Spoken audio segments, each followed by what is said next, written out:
इसी में एक दो चीज़ मैं आपसे पूछूँगी। एक होता है कि किसी का बच्चा है, वो बहुत यंग एज में चला जाता है। हुँ। ये किसके कर्म हुए? माँ-बाप के हुए कि उसने वो दुःख भोगना पड़ा, या उस बालक के हुए? एक और चीज़ मैं पूछना चाहूँगी कि जैसे प्रेमानंद जी की मैं एक वीडियो देख रही थी, उसमें एक पेरेंट होते हैं, वो अपने बहुत छोटे से बच्चे, लाइक 3-4 साल का होगा, उसको लेकर आते हैं, उसे कैंसर होता है। हुँ।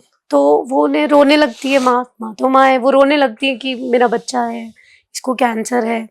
तो वो बोलते हैं कि अब बताओ, इसने तो कुछ नहीं किया ना, अभी इसने तो देखा ही नहीं, इसने तो वर्ल्ड को अभी देखा ही नहीं, तो ये इसके पिछले जन्म के ही हाँ, कर्म देखो हैं। मैंने प्रेमानंद जी की वो वीडियो देखी नहीं है, जी। लेकिन मैं इतना श्योरिटी ज़रूर द कह सकता हूँ क्योंकि इसका जवाब भी यही है कि आज एक बच्चा जो जन्म ले रहा है, उसका तो कोई पाप है ही नहीं।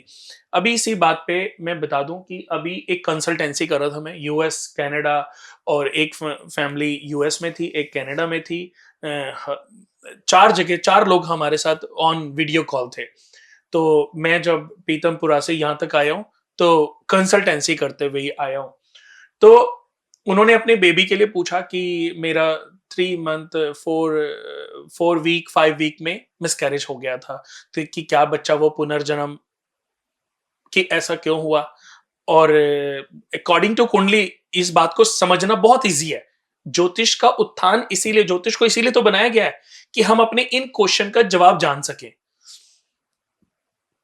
तो उन्होंने पूछा कि क्या ये बच्चा दोबारा से मेरे घर में जन्म लेगा?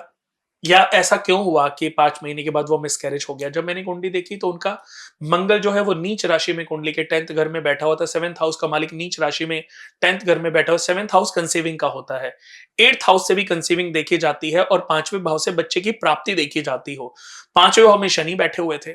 शनि यानी कि कोई ना कोई उनको उनके पूर्व जन्म का फल प्राप्त होना था। जब आप किसी दूसरे को कष्ट देते हो, आज कोई डॉक्टर है, ये जान कर के आपका अबॉर्शन करा देती है। आपने बोला कि मेरे पेट में जो है वो बच्चा कौन है?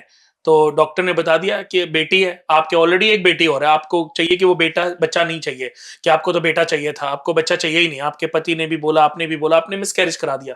जितने आप पाप के भागीदार हो ना, उतनी वो डॉक्टर भी पाप की भागीदार है क्योंकि डॉक्टर ने सब कुछ जानते हुए आपका वो काम करा। काम किया। आपका अबॉर्शन कराया। अब उस डॉक्टर को बच्चा होएगा, तो उसको कंसीविंग होएगी पर बच्चा प्राप्त नहीं होएगा क्योंकि जो उसने किया, वो उसको भोगना पड़ा।